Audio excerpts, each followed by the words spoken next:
L'association Les Amis du Vieux-Morée et des environs vous propose un tour complet de ce massif à la découverte de son histoire, de ses curiosités et de ses légendes.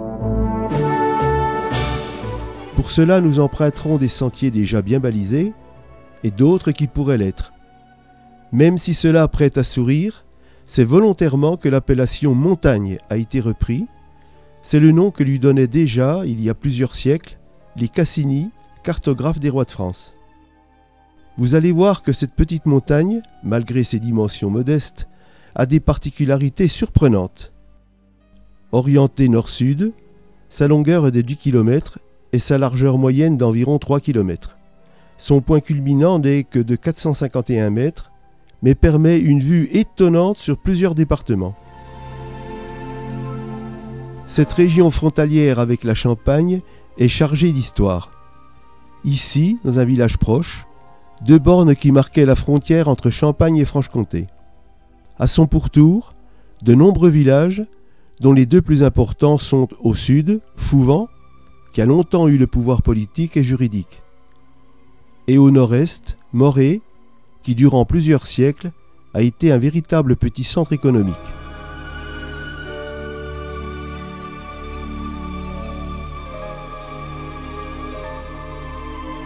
Mais nous nous y attarderons un peu plus lors de notre balade.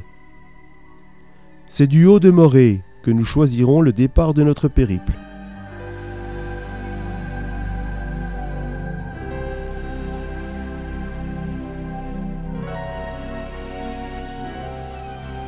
Depuis le Buvier, une fontaine datée de 1583, un sentier qui serpente au flanc de la roche, puis rejoint le sommet, nous conduira à l'extrémité nord du massif, au lieu dit le Pain de Beurre. De ces falaises, nous pouvons contempler la vallée de la Rigotte. En face de nous, l'église de l'Être, isolée, est construite depuis toujours pour desservir 3 villages.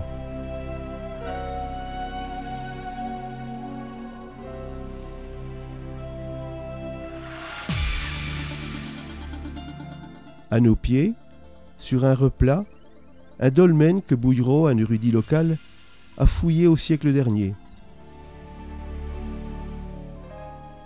Un peu plus loin, le village de Molay, joliment fleuri, qui est le lieu le plus probable de la naissance de Jacques de Molay, le dernier grand maître des Templiers.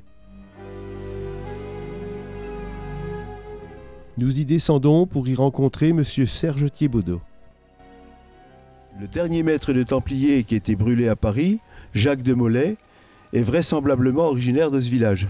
Et nous sommes en présence de M. Serge Thiebaudot, qui a la chance d'être l'heureux propriétaire de ce qui reste, et hélas, de ce qui reste des ruines de l'ancien château de la dernière famille noble de Molay, la famille de Lassault.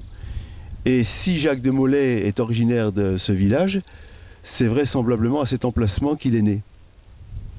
Et M. Thiebaudot va nous parler des visiteurs qu'il a régulièrement qui viennent l'interroger sur Jacques de Molay.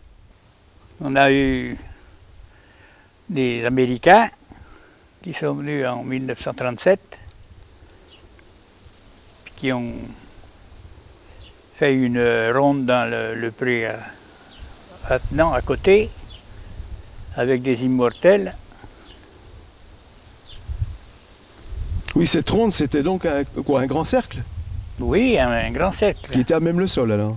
Et à même le sol, là à côté. Alors, ils comptaient même racheter les ruines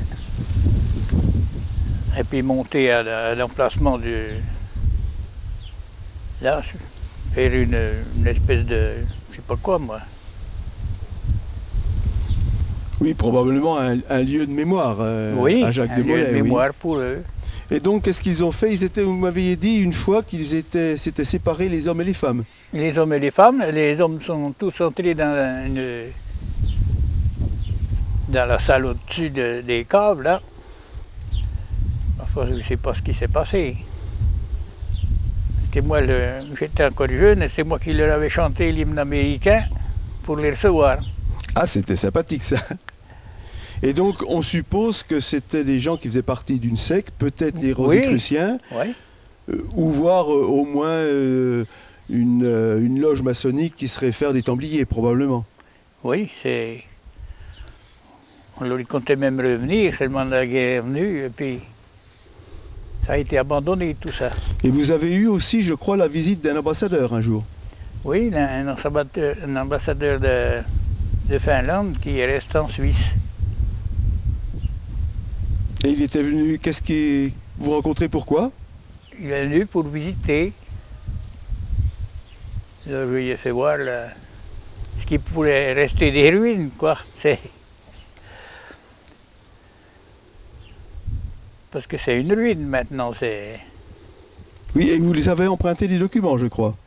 Oui, il m'a emprunté les documents qu'il m'a photocopiés et qu'il m'a renvoyés.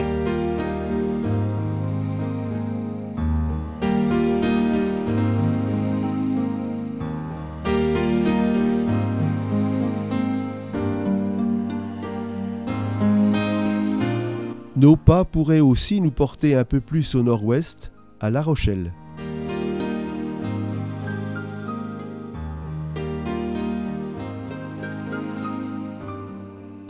Ce petit village qui a été fortifié a eu une histoire mouvementée. La rébellion des seigneurs du lieu contre leurs suzerains, les Vergis, a mené ces derniers à reprendre par la force le château et raser les fortifications. Il n'en reste que peu de traces.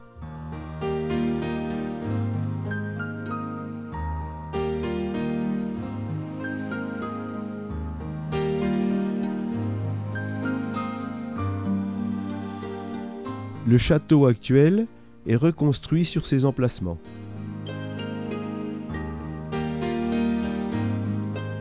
Remontons à notre promontoire. De là, nous pouvons apercevoir Charmes-Saint-Valbert, village qui doit son nom à un prieuré bénédictin qui dépendait de l'abbaye de Luxeuil, et dont Saint-Valbert a été le troisième abbé. On y voit une église néo-romane de belle allure, et sur la place, une jolie fontaine à balancier.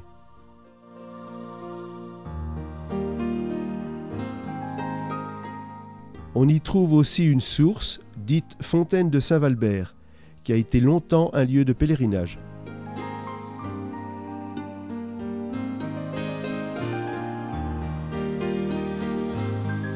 Nous quittons le Pain de Beurre en direction sud-ouest par le sentier aménagé par le syndicat d'initiative de Morée pour nous rendre au camp dit romain de Bourguignon-les-Morées. Ce camp d'une surface de 17 hectares a été implanté sur une proéminence latérale de la roche. Un mur le sépare du reste du massif, c'est le principe de l'éperon barré. Bien visible hors période de végétation, ce mur mesure environ 380 mètres de longueur pour une hauteur moyenne de 4 à 6 mètres. On estime son volume à 28 000 mètres cubes. Au dire des spécialistes, ce serait un des sites les plus intéressants de tout l'est de la France, par son importance et par son état de conservation.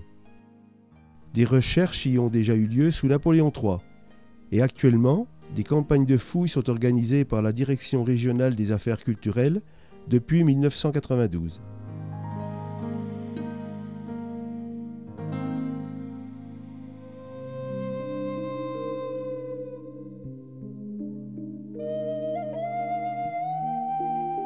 Allons maintenant à Bourguignon. Ce vieux village a aussi été un des fiefs des Vergis. À la Maison du patrimoine, inaugurée récemment, nous pourrons visiter une exposition sur une partie des résultats des fouilles. Les objets qui s'y trouvent ont permis de dater une présence humaine dans la région depuis près de 6000 ans.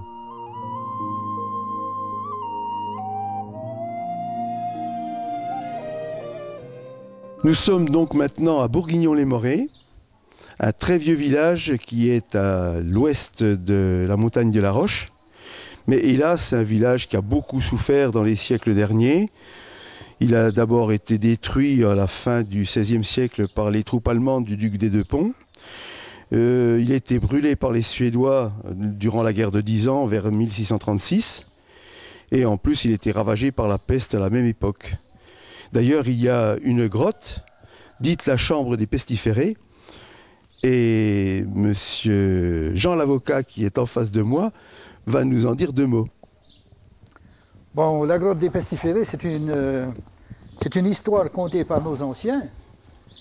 Donc, moi, je ne connais pas, disons, le fondement, mais il paraîtrait que les gens qui étaient atteints de la maladie étaient concentrés dans ce secteur. Donc, on appelait ça la grotte des pestiférés. Il y avait aussi une légende, c'était au sujet d'une source qui coule du coteau.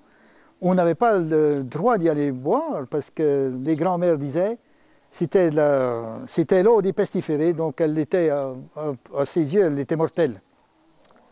Oui, c'est donc impressionnant parce que 2 siècles et demi après, les gens avaient encore peur de la peste.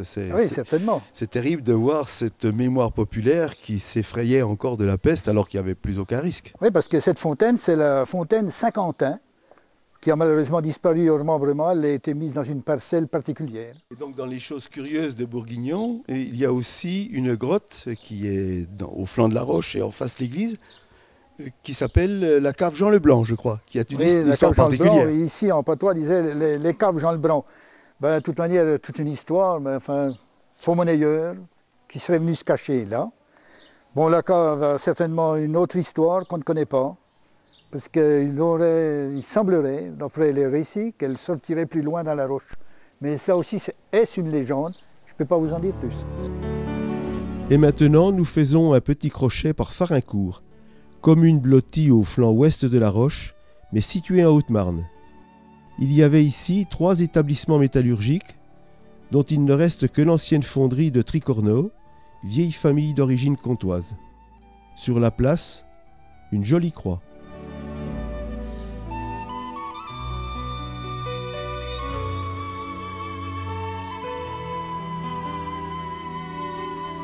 Mais le plus intéressant et le plus curieux dans ce secteur, et sans conteste les pertes de la Rigotte. On les trouve un peu plus au sud, à la base de la montagne. On est habitué dans nos régions calcaires à rencontrer des sources dites vauclusiennes. Ici, c'est l'inverse. La rivière rentre dans une grotte et y disparaît. À sec une grande partie de l'année, les lieux sont remplis d'eau lors de crues subites. On trouve des traces de limon sur les arbres à environ 1,30 m de hauteur, ces arbres étant eux-mêmes sur des falaises qui dominent le lit de la rivière de près de 3,50 m. Dans le vallon, d'autres grottes ont été des lieux d'habitat préhistorique, prouvés par des fouilles. Au-dessus, on a trouvé une station de taille de silex. C'est dans ces grottes qu'Albert et Jean-Christophe Demare situent un lieu de mise bas des louves. Voici la tête du dernier loup tué dans le secteur par Monsieur de Tricorneau en 1907.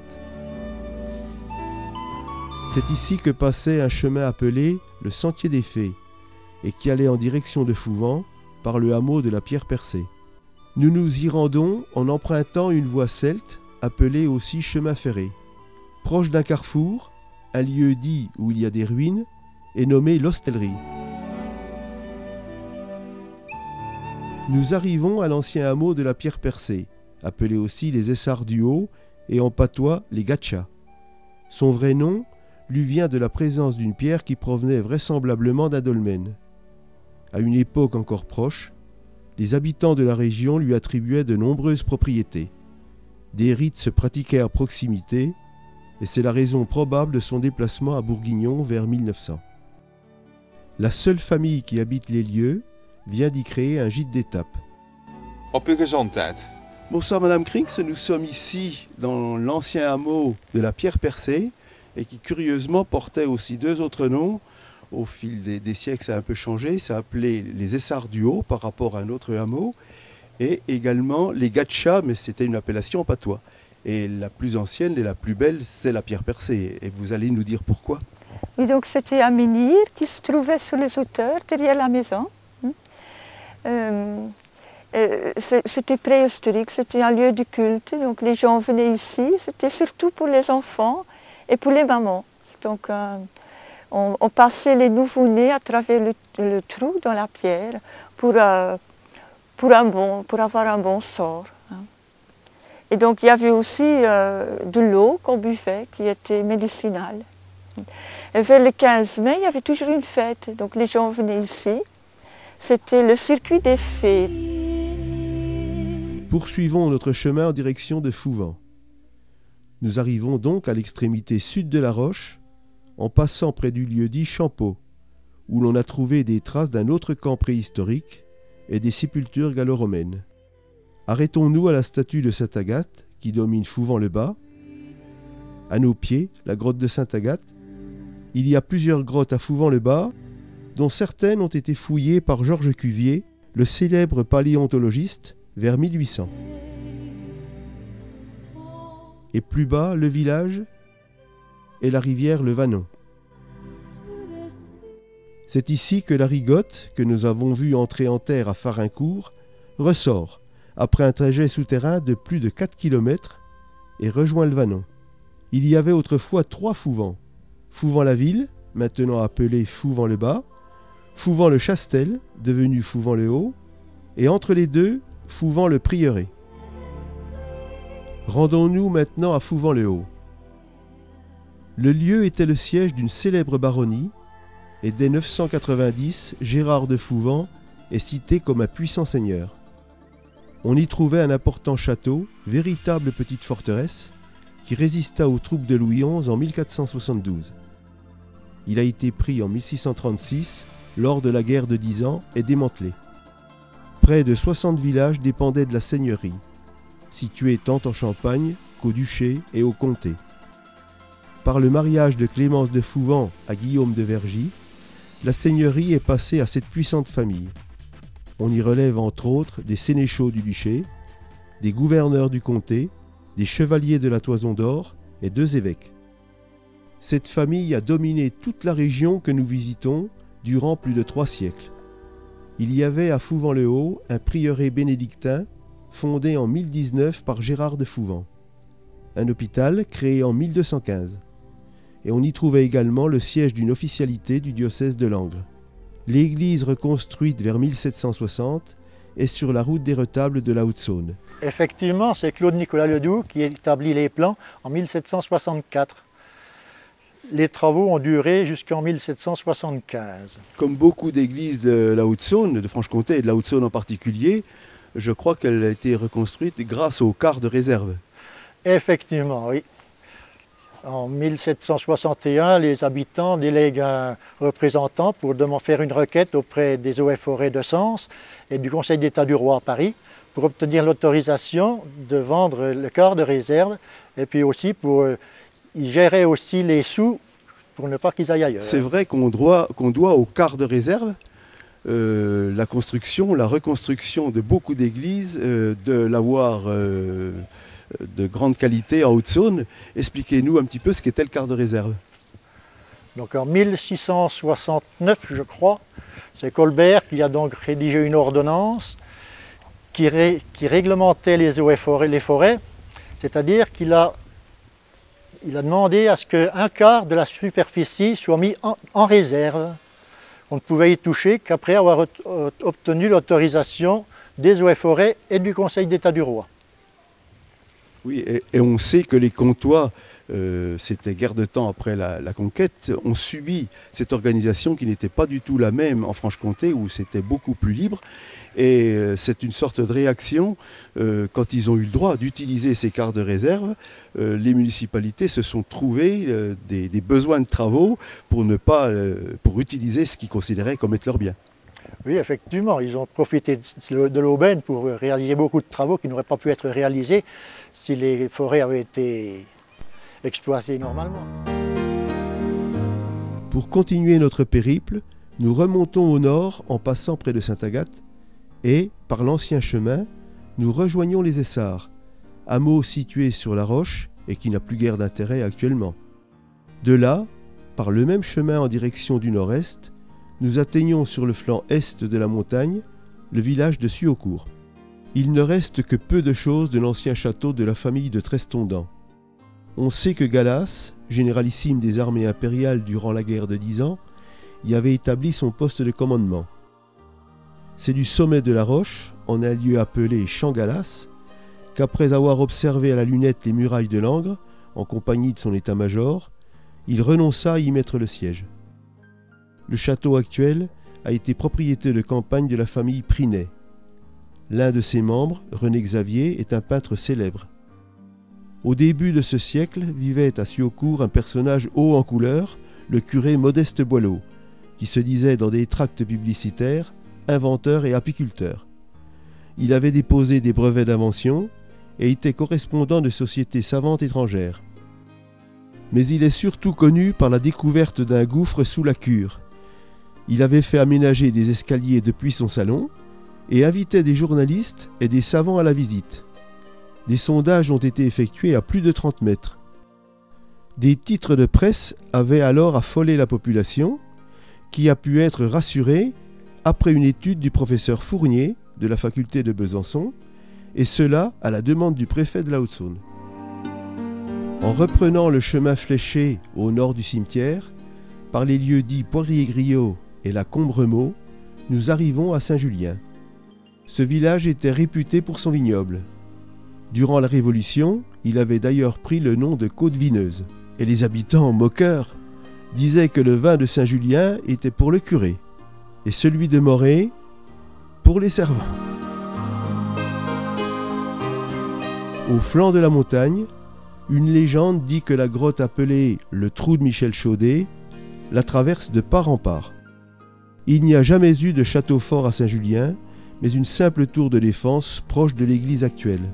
Par contre, curieusement pour un si petit village, il y eut 3 co-seigneuries.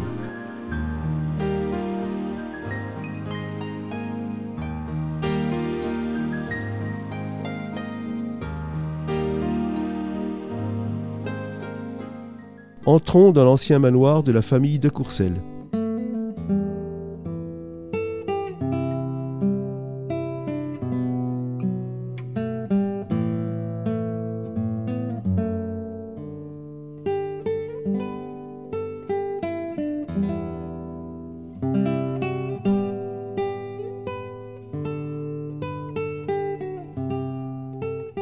Par l'ancienne charrière, à mi-côte, on arrive à Morée en passant devant la Chaplotte, chapelle funéraire privée des derniers seigneurs du village.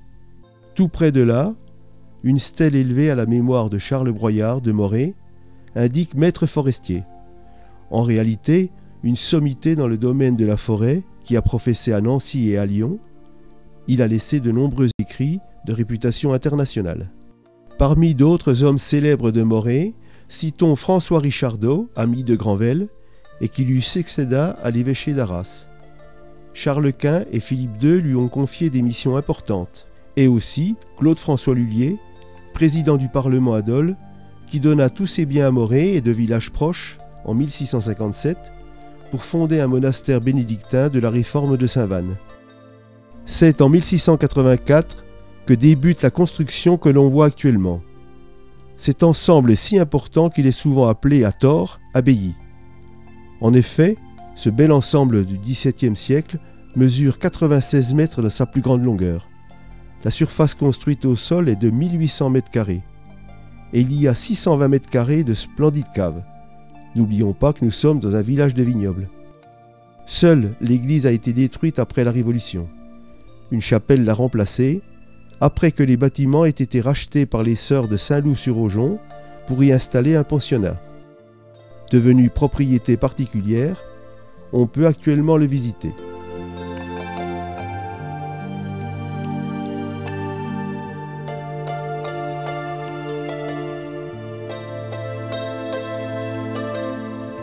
Promenons-nous un peu dans Morée, qui a été un village très important.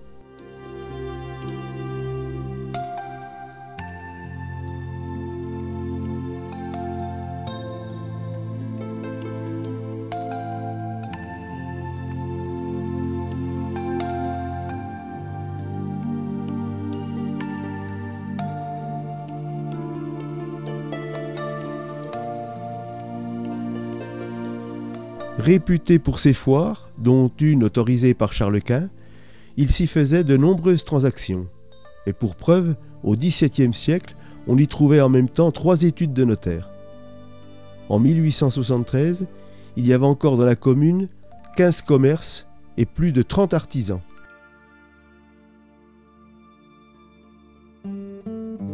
Morée a conservé quelques belles maisons du XVIe et du XVIIe siècle. Entrons dans l'une d'elles.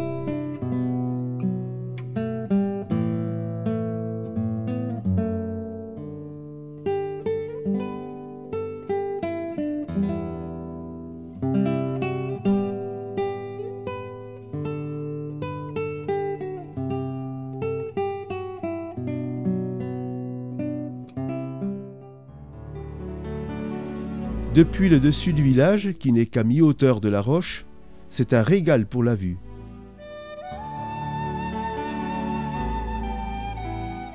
Eh bien, nous avons la joie d'être sur les flancs de la roche de Morée. Et d'ici, on a le plaisir certains jours, comme on les aperçoit légèrement aujourd'hui, les Vosges à gauche. On a la planche des Belles Filles ou le Belfailly. Alors un peu plus à droite, je les ai découverts que quelques années après notre arrivée. J'ai dit, mais quels sont ces nuages qui partent du sol? C'étaient les 4 Bernoises qui sont entre ces Vosges et le Mont Blanc plus à droite. Et nous avons 4 sommets enneigés de plus de 4000 mètres. Il y a le Finsteraun, il y a la Jungfrau, et entre les deux, on a le Mönch et l'Eiger. C'est superbe, quand elles sont, on dirait des pyramides de glace. Et alors, le Mont Blanc, il faut le regarder à droite de Montfaucon, la descente de Besançon. On voit le relais et on aperçoit déjà quelques montagnes sur lesquelles je mettrai des noms avec hésitation. Je pense au Mont Rose, je pense au Grand Paradis, je pense au Mont Cervin, peut-être les Dents du Midi. Et encore plus à droite, alors majestueux certains jours, comme un aigle qui déploie ses ailes, le massif du Mont Blanc. Et c'est superbe. Pour terminer ce tour de la montagne de la Roche, et pour en apprécier son exceptionnel panorama, nous remontons par l'ancienne voie romaine, en passant vers la pierre qui vire, qui a bien sûr sa légende. Avant d'arriver au sommet, faisons une petite halte à la Vierge de Morée. Ce monument a été élevé après la guerre de 1870 et suite aux vœux du curé du village pour le retour des 58 jeunes hommes de la commune mobilisés et revenus indemnes. Guère plus haut, nous parvenons au point culminant de la montagne. Là, surprise, ce massif si riche de son passé s'est adapté à notre époque. Nous découvrons un parc de loisirs très complet. À la belle saison, ces lieux sont très appréciés des visiteurs de tous âges qui peuvent également s'y restaurer.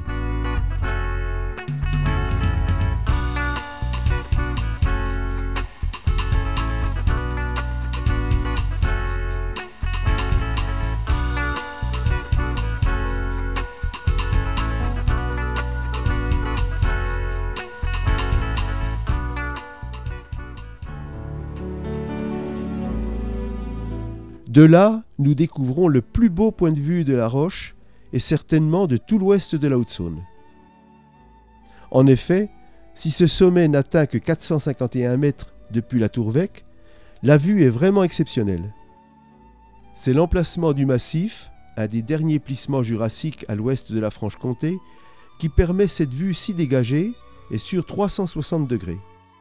En automne, par temps clair, les anciens savaient bien reconnaître 12 départements à l'œil nu.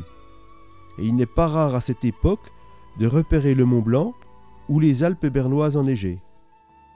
Sur les pelouses sèches du sommet, on y trouve une vie végétale et animale particulière. Et le Conseil régional de Franche-Comté a classé le secteur dans les milieux naturels remarquables de la région méritant d'être protégé. Cette petite montagne a beaucoup plus d'atouts que certains lieux concurrents.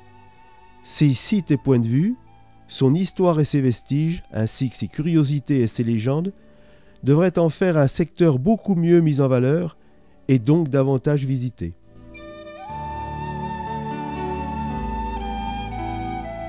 Si tous les responsables concernés, à titre divers, se mobilisaient pour la promotion de ce patrimoine, cela serait certainement bénéfique pour les villages environnants et pour le tourisme de ce département.